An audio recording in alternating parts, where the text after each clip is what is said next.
जी, चलिए इसके अलावा अब इंस्टीट्यूट अप्रोच क्या रही है डेरिवेटिव मार्केट में ट्रेडर्स की, उस पर भी फोकस कर लेते हैं। वीरेंद्र, एफआईज की ओर से तो लगातार पार्टिसिपेशन आ रहा है कैश मार्केट में, एनकरेजिंग है।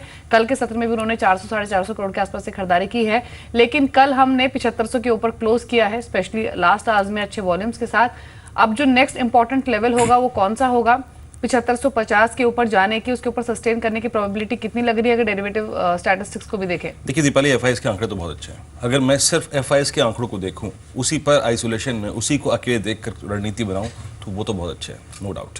देखिए क्या हुआ, एफआईएस ने कैश मार्केट में लगभग 850 करोड़ की बिकवाली करी, माफी जगह खरीदारी करी, और वायदा कारोबार में 601 करोड़ रुपए की उनकी तरफ से खरीदारी है।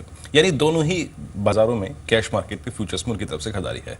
लेकिन दिक्कत का सबब ये जो है, मैं बात करूंगा उसके बारे में, वो है डीआईएस। कल 1341 करोड़ की बिकवाली। लेकिन फिर लौटता हूं कि एफआईएस के आंकड़े क्या कहते हैं। देखिए, जब आप एफआईएस के आंकड़े कैश मार्केट के साथ वायदा कारोबार में देखिए दीपाली, तो वो एक परफेक्ट तेजी की तरफ इशारा कर रहे हैं। कॉम्बिनेशन देखिए, इंडेक्स फ्यूचर्स में 803 करोड़ की खरीदारी, निफ्टी, बैंक निफ्टी, सीएनएक्सआईटी, गुड।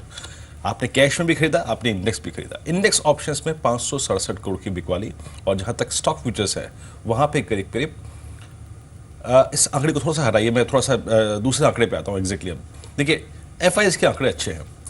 अब आते हैं देखिए दीपाली डीआईएस के आंकड़े पर। सबसे बड़ा चिंता का सबब यही है कि हमारे दोनों के दोनों जो संस्थागत निवेशक है ना, वो उनकी पैरिटी नहीं मिल पा रही है।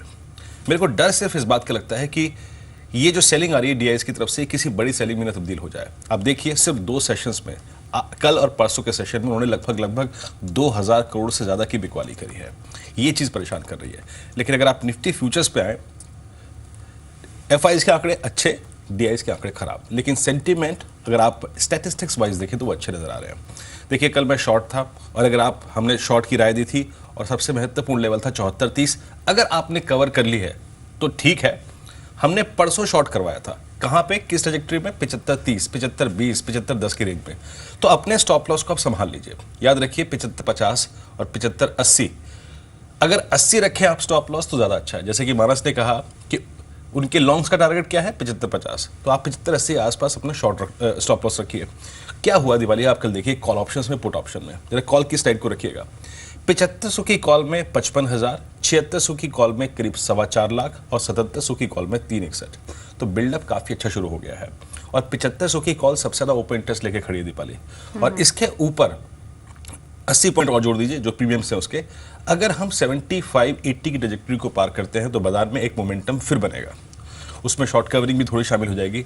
75-80 इसलिए हर्डल है, याद रखिए, मैं कुछ दिन पहले आपको जिक्र किया था दीपाली, कि हम इस पूरे चार्ट को 2 भाग में डिस्ट्रीब्यूट कर सकते हैं, स्ट्रेंथ और वीकनेस। 75-80 के ऊपर स्ट्रेंथ है। 75-80 पे एक और बड़ी चीज है, अगर आप चार्ट के लिए देखते हैं, दैट इज 100-डे एक्सपोनेंशियल मूविंग एवरेज। ठीक वहीं पर आ रहा है 75-80 के जोन में। आप चार्ट को 75-80 के ऊपर, 75-80 के नीचे बांट सकते हैं। तो अगर शॉर्ट है, और जरा पुट पे आइए एक बार, पुट वाली चीज तो दिखाना ही भूल गया मैं आपको। कल का सबसे बड़ी स्ट्राइक करने वाली चीज थी, आप ओपन इंटरेस्ट देखिए, 7200, 7300, 7400 की पुट्स में किस तरीके से बढ़ा है। तो ये स्ट्राइक करने वाली चीज है कि कल पुट्स में काफी ज्यादा अच्छा कारोबार हुआ है, राइटिंग काफी अच्छी हुई है। बेस जो है वो शिफ्ट होकर धीरे धीरे 7400 के आसपास, 7420, 7430, 7440 के आसपास आ रहा है। तो अगर शॉर्ट है तो 75-80 आपका स्टॉप लॉस। और याद रखिए, अगर आप लॉन्ग होना चाहते हैं, फ्रेश लॉन्ग, तो कोई भी कमिटमेंट इस रेंज में बनाइए, और 75-80 के ऊपर जरूर बनाइएगा। निफ्टी बैंक को एक बार देख लीजिए। निफ्टी बैंक कल पारी पलटने में सबसे बड़ा जो कंट्रीब्यूशन था, वो याद रखिए निफ्टी बैंक का था। दीपाली, जो मैं आंकड़े दिख रहा था उसके मुताबिक, याद रखिए ये इंडेक्स 15,350, 15,351, 15,360 अगर पार करेगा तो बहुत बड़ी पॉसिबिलिटी ये दिखा देगा कि ये 15,500 पार कर जाए और तेजी हासिल करे, क्योंकि इसके चार्ट पर जो पैटर्न है ना, वो काफी अच्छी खासी है। इंडेक्स फ्यूचर्स में एफआईएस बायर है, तो थोड़ी सी मुश्किल घड़ी है, लेकिन आपको थोड़ा लेवल्स पे ध्यान देना है, तभी कामकाज करना है। जी, इनफैक्ट निफ्टी बैंक की बात किए तो स्टॉक्स पर चर्चा बैंकिंग स्टॉक्स से शुरू कर लेते हैं। मानस, कल लोअर लेवल से रिकवरी हमने बैंकिंग स्टॉक्स में देखी, फिर चाहे वो प्राइवेट बैंक्स हो या फिर पीएसयू बैंक हो। प्राइवेट बैंकिंग स्पेस में येस बैंक जैसे स्टॉक्स में काफी अच्छी स्ट्रेंथ रिफ्लेक्ट हो रही थी। तो अगर आज बैंकिंग स्टॉक्स पर कोई स्ट्रैटेजी प्लान करनी हो तो प्राइवेट बैंक और पीएसयू बैंकों में से 2 स्टॉक्स कौन से आपको ठीक लग रहे हैं?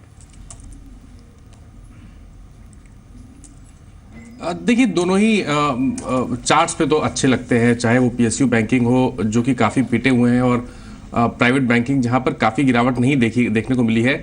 सबसे बेहतरीन चार्ट्स की अगर बात करिए बैंकिंग स्पेस में, तो वो डेफिनेटली येस बैंक होगा, क्योंकि येस बैंक ने एक बड़े समय के बाद, बड़े कंसोलिडेशन के बाद 780 790 के लेवल्स को ब्रेक किया है और वहां पर वॉल्यूम्स देखने को मिले हैं। तो अगर प्रेफर्ड चॉइस की बात हो तो डेफिनेटली वो येस बैंक रहेगा। मैं समझता हूँ कि स्टॉक में कम से कम 860 880 के लेवल्स को टेस्ट करने का पोटेंशियल है, इसलिए छोटी सी गिरावट आए जहां स्टॉक 780 770 के लेवल्स टेस्ट करे तो वहां पर लॉन्ग बनाने चाहिए और अपने स्टॉप लॉसेस 750 के नीचे रखने चाहिए। जहां तक बात पीएसयू बैंकिंग की है, मैं समझता हूं कि सिंडिकेट बैंक पे नजर रखनी चाहिए। सिंडिकेट बैंक ने एक दिन पहले ही करेक्शन दिखाया था, बट कल लोअर लेवल से फिर से बाइंग इंटरेस्ट देखने को मिला है। 50 दिनों का मूविंग एवरेज करीब 65 के आसपास है। पैटर्न को देख के लगता है कि शायद ये लेवल्स ब्रेक होंगे। स्टॉक कोशिश करेगा 70 और 72 के लेवल्स को टेस्ट करने का। तो इसलिए अगर पीएसयू बैंकिंग में एक स्टॉक बाय करना हो तो वो डेफिनेटली सिंडिकेट बैंक रहेगा और यहाँ पर आपके स्टॉप लॉसेज 56 रुपीज से नीचे होंगे। तो 2 ट्रेड्स बताए हैं मानस ने, पीएसयू स्पेस से सिंडिकेट बैंक, यहां पर आप खरीद सकते हैं, और प्राइवेट बैंकिंग से येस बैंक अच्छा लग रहा है, जो ऑलरेडी कल 4% से ज्यादा के गेंस के साथ दिन के उच्चतम स्तरों पर क्लोज हुआ।